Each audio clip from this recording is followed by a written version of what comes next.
রবীন্দ্রনাথ বিজ্ঞান মনস্ক ছিলেন।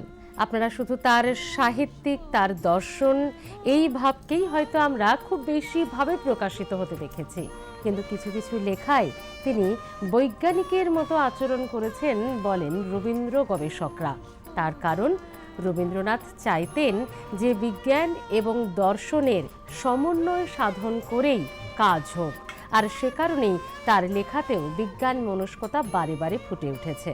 যখন তিনি অবসর পেতেন, যখন তার মনে হতো যে নিজেকে সমৃদ্ধ করতে হবে, তিনি ছুটে যেতেন সত্যেন্দ্রনাথ বসুর কাছে, তিনি ছুটে যেতেন জগদীশচন্দ্র বসুর কাছে, তাদের সঙ্গে সময় কাটাতেন।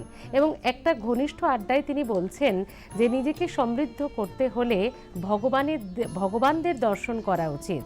তার কাছে ভগবান কারা ছিলেন? বৈজ্ঞানিকরা। বৈজ্ঞানিকদেরকে তিনি সেইভাবেই শ্রদ্ধা করতেন, সেই নজরে, সেই শ্রদ্ধার দৃষ্টিতে তিনি দেখতেন।